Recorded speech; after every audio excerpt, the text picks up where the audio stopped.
I think it was the Guptas. I don't know if it was Duduzane Zuma, but I think I heard the Guptas at some point where, when their accounts were being frozen back in the day, when things were going sideways, part of the arguments were, forget us. We're comfortable, we're well off, we're connected. There are thousands of families that rely on our businesses and the way we operate. And if it's not going to be us, because I remember there was a time when they were even looking to hand over the businesses and say, fight us, let us hand over the businesses so people can keep eating. Because right now you're hitting us to our knees for us to behave. You speak about sophisticated violence, and people will know about biological warfare, where people are getting sick randomly, and now we're being forced to take jabs. We don't understand what weird side effects.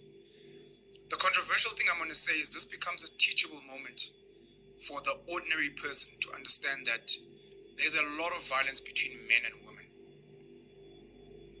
Women use sophisticated violence, mostly in the form of emotional abuse, verbal abuse. You will not see your kids. I slept with your brother. You know, you have a small dick. I hate you. Your mom is a bitch, whatever. And then men, unfortunately, become ZANU-PF. And the only violence they know is physical. And when that happens, he hit me, gender-based violence, and the NGOs come through. And this becomes now a conflict where we're meant to be working together. And when we speak about it, you're not allowed to speak about the other forms of violence. I just found out now that 3 of my kids are not my own. I just found out now she's been sleeping with my brother. I just found out now that she intentionally infected me with HIV because she was punishing me for, and yes, I slapped her or I punched her, and I'm not saying it's fine, but no one wants to speak about what caused this because it serves a certain agenda, and just like politically, it serves certain NGOs to come through and break our families apart and have women say, your men are beating you. And today you've got other people on the other side telling men, you see these women, these feminists, and that they make so that we hate them and they hate us.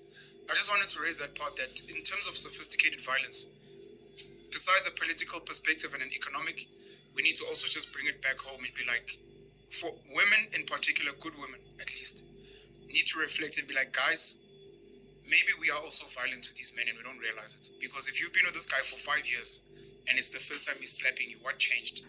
Did you say something? Did you do something? Did you deny him access? Did you? Because clearly you hit him first, just not physically. And she could have hit you physically as well. Correct. She can punch you and then go and you hit her back. Correct. And she report. However, sorry, I just wanted to make that but the example you give there is a perfect example because it is symptomatic of the problem in Zimbabwe. Even in South Africa. Men are suffering in South Africa because you have sat on the sidelines when you meet this sophisticated violence and you've done nothing about making awareness about it and making legislation against it. Right now, every South African man knows about Mavuso. You go, you sleep with a woman today. Tomorrow morning, if you don't give her what she wants, she can tell you that I want 20,000. I want $20,000. Rand. And if you can't give her, she's going to open a case. And you get to a police station and every policeman behind that counter understands what could be happening to you. And they don't do anything about it. I saw a joke. It was a joke on Twitter where this guy was like, I asked this woman if... But hold on. I need to make this point. But I wanted to add the joke. So you will add the joke. Will it still be relevant? Yes. Okay. So you guys know this is happening. No, you're making a big point. You're making a big point. I want to say this. So I saw this joke. So this joke says, this guy is like to a chick, I'm going to give you 20 Rand. Is it enough for you to get home? She's like, I don't know, but it's enough for me to get to the police station. Sorry, please continue.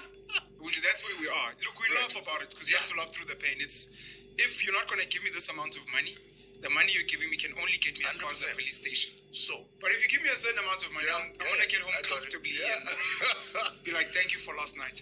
So we all know that that's what's happening. Yeah, and a lot of the police unfortunately do know. The police they can't do know it. anything. The prosecutors know it.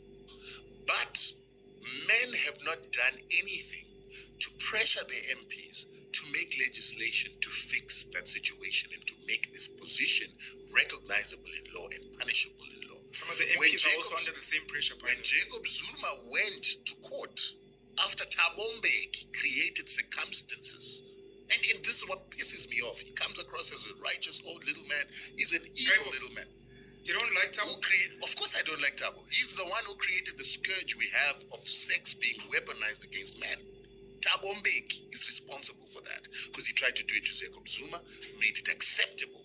But we did not then do anything when this woman was proved to be a liar in court. We did not make legislation and laws, and men sat by and didn't create laws. You're gonna get cancelled, bro. So Zimbabwe did the same thing.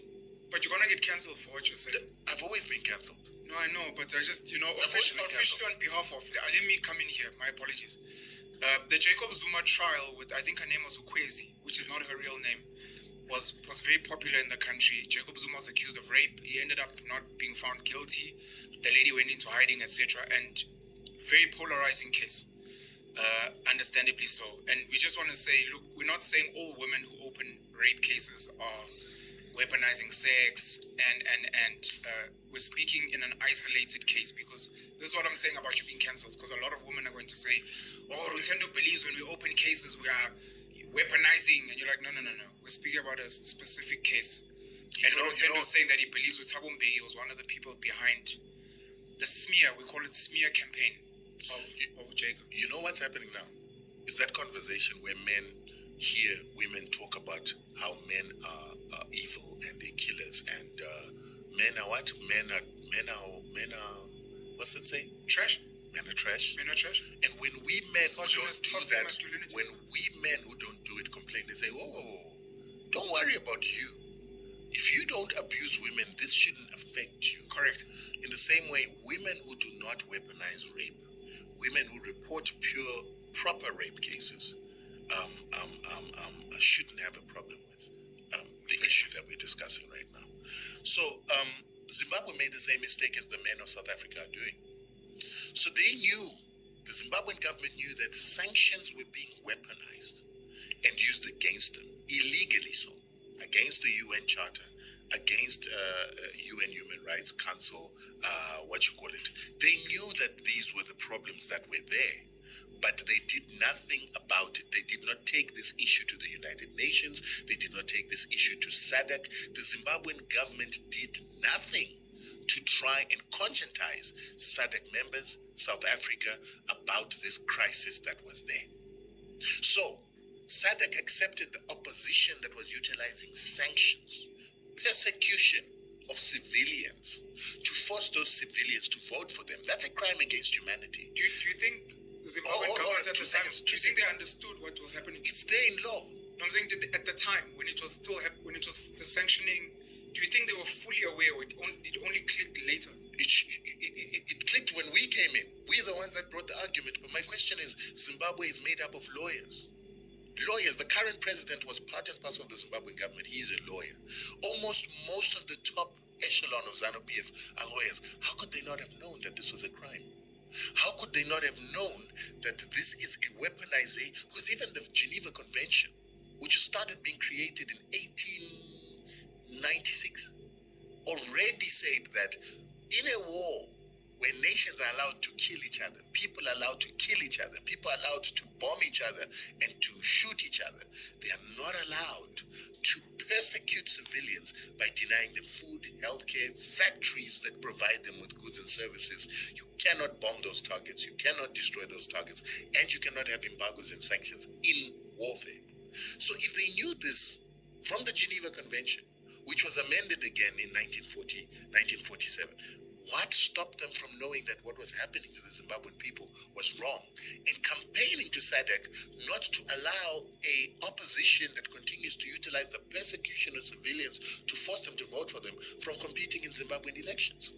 Why did the Zimbabwean government right now, after we've made it clear what the opposition is doing, allow this opposition to partake in elections, knowing that these opposition are using sanctions which were denounced as crimes against humanity to actually give them a chance at the ballot box? We've even got a study now by a professor called Professor Boyce Parks in New Jersey University in 2018, wrote a research paper in which he said that sanctions advantage oppositions over incumbent governments. He even gives a case study of MDC in Zimbabwe as having been given an advantage by sanctions. You even have a former Deputy Prime Minister of Zimbabwe called Arthur Mtambara. In 2013, he goes to the World Economic Forum. He wants to ask the Americans to remove their sanctions and the Europeans. And he says, listen, sanctions were put to help me. Sanctions were put to assist me and Morgan Tsvangirai. And now we are in power. We don't need the sanctions anymore. They are useless. That's an admission. So they know what's happening. But the Zimbabwean government has not gone out of its way to really make it clear to the international community, to SADC, and to the AU that we can no longer continue to have an opposition that utilizes the terrorism and the violence of economic persecution to force people to vote for them. So whose fault is it? It's the South African man's fault. You have not created legislation, laws, and awareness of the violence women perpetrate on men to cause a provocation that ends up leading to the chaos where men are said to be violating women. The Zimbabwean government has not done the same thing.